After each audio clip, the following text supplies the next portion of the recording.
We had a relatively light week at X-Men. We did have some announcements regarding the new trans mutant, as well as an interview with Tini Howard, but really it's X-Men 11 is the only real thing going on with comic books. And here to talk with me about that, as always, is the X-Men historian, the Marvel aficionado on the mend. How you doing, Doc?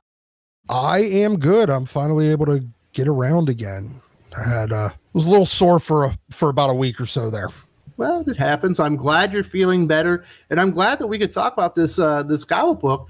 Jerry Duggan, Pepe Larraz. As you can imagine, a Pepe Larraz illustrated X-Men comic. Absolutely looks phenomenal. It reads pretty well as far as the visual storytelling. The actual story, on the other hand, is a little bit lacking. So I had no problem with visually, like the storytelling in this, as you said, but the actual plot of this comic is so meandering and pointless, just nonsensical.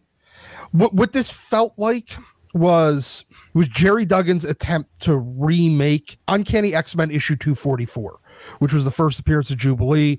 It was the girls' night out issue where they're all going out to go. Back then, they're just kind of going to the mall and trying to do normal people stuff. This time, they're doing it as an attempt to invade this games world. I guess do recon, but not recon. It's really weird. Like when they started this, like the initial premise on Game World is, okay, this is some whole new place that we don't know, with no connection to anything that we're used to. Cordyceps Jones is this kind of brood looking mushroom man that runs it. I guess he's like a living fungus.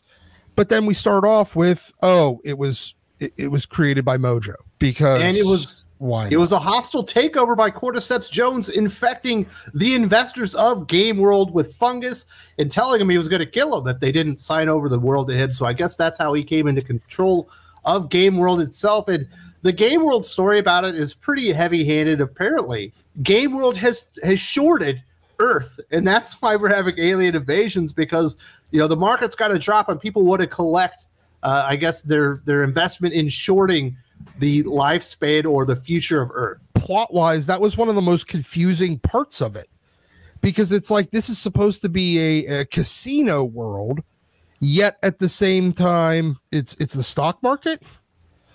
Are you trying to make capitalism at its worst? That's what Jerry Duggan told us. Yeah, exactly. This is late stage capitalism at its worst. Jerry can't even tell the difference between the New York Stock Exchange and fucking Harrah's Casino.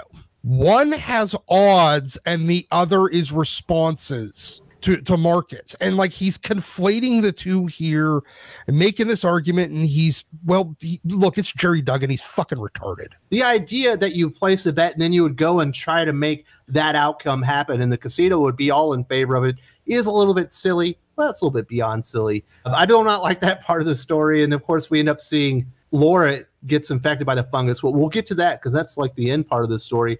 In the meantime, we see the treehouse. How fucking big is this treehouse, Doc? I thought it was just a treehouse in Central Park, but now it looks like it's an entire treehouse city. Well, they've been making it look freakishly, weirdly big for a while now. It's like the Ewoks, but on steroids. Yes, it's really, really weird, and I don't understand. I mean, I get that it's comic books and scale kind of depends on whatever the story needs it to be. That's why the Hulk might be 11 feet tall in one book, but only like 7 feet tall in another. They can't even decide how big this fucking treehouse is. It doesn't make any sense. I thought it was ridiculous. And in that part, we do see Sunfire is kind of keeping the Avengers at bay, while we do see Captain Krakoa, Cyclops himself, is in the sewers of New York City, I believe, along with Sync, who has stolen X-23's powers, as they're on the lookout for, they call it Mr. Stasis, but they're reminded a couple times it's Doctor Stasis. I don't understand how Sync's powers work. I understand he absorbed someone's mutant power. How did he get adamantium claws? No, that is. He should get the healing factor from Laura, but he should not get the adamantium claws, which I believe are put in after the fact. Well, it wasn't clear which Wolverine he stole these from.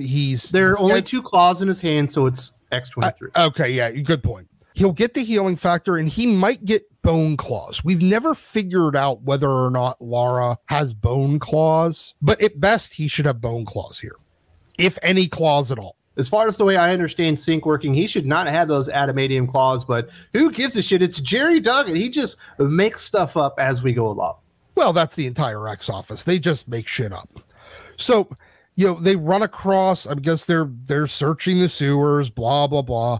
They run across that fucking tiger monkey sloth guy. You would think he'd be formidable because he's like, he's got the power of a sloth, but the fierceness of a tiger, but he is a little bitch because he does not go out like a champ. Okay, the guy that kicked the shit out of and almost killed Cyclops, a guy copying another person's powers, kills with one hit. Good storytelling.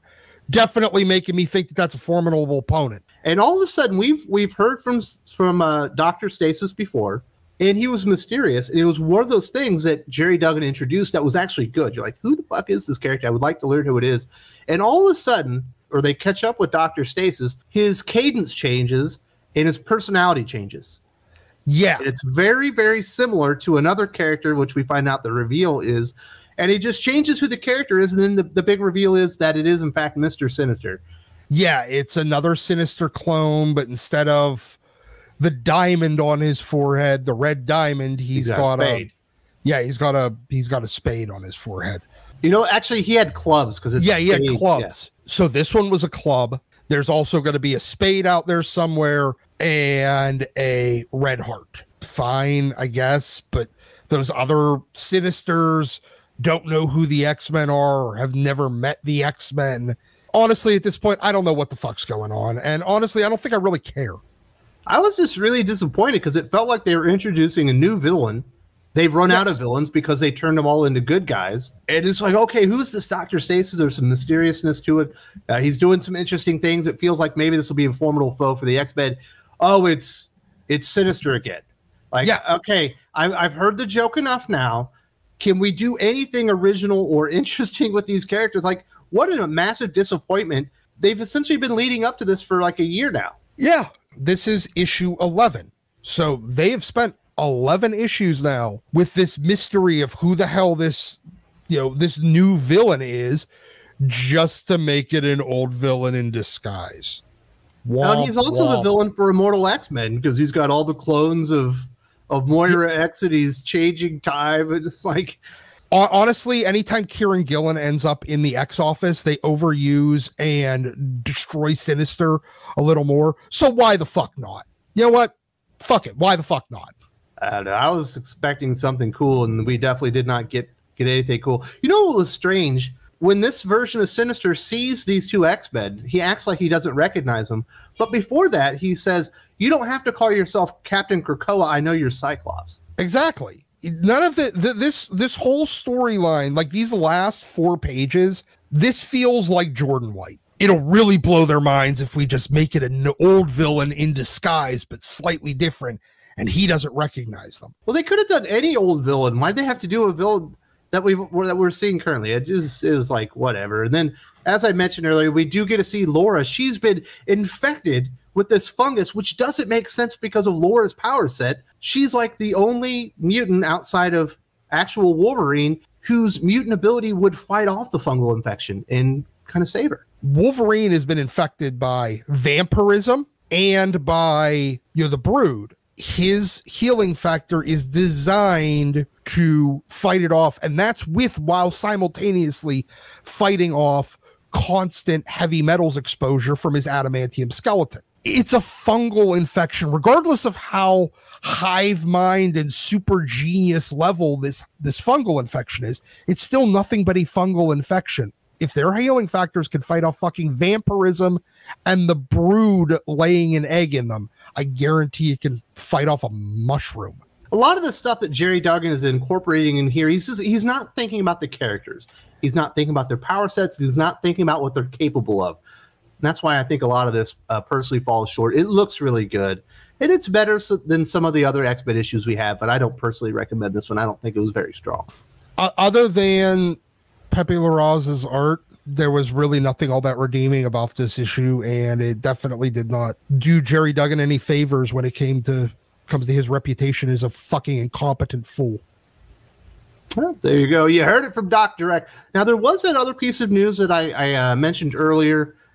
We have a new X-Men that's going to be introduced in the pages of Marvel Voices Pride 2022. The character's name is going to be Escapade, and Escapade has the ability to swap physical locations with whoever she'd like, but also can trade status, skills, powers, and situations as well. But they do need to be within 7 feet of the person that they want to do these swaps with. This sounds heavily convoluted. This is stupid even by Grant Morrison new X-Men standards, if you ask me.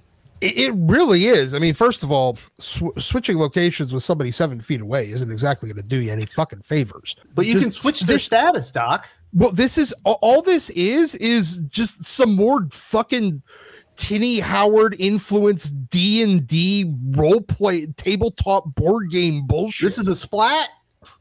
I don't know. I don't know what the fuck a splat is. Yeah. Okay. Fine. Yeah. This is a splat. What the fuck? This is some more tabletop bullshit. Look, get your fucking RPG bullshit out of my X-Men. Seriously, fuck off with this. It's annoying, and none of these characters fucking matter. But look, hey, look, I guarantee whoever the hell's creating this character for this year's issue of Marvel Pride, we'll stick this character into an X book next year, like Steve Orlando did with his fucking Ambien character or whatever the hell. Somnus. I don't know, some sort of medication to make you go to sleep, just like Steve Orlando's writing. Hey, Steve Orlando is not doing all that well early on in the X-Men office, but that's what we got this week. We got a not so great issue of X-Men number 11. What a disappointing reveal of the identity of Doctor Stasis. Obviously, we got the announcement of Escapade coming in, and I don't know, none of it's very exciting to me. Fuck this office. There was also an interview with Tini Howard of the X-Men office, and we kind of got a real good feeling why the X-Men office and their writing is so terrible. Tini Howard doesn't want to write comic books. She wants to write and talk about RPGs and LARPing. If you don't believe me, you got to check this out. These are her words from her interview. You want to know why the X-Men office sucks? It's because of stuff like this.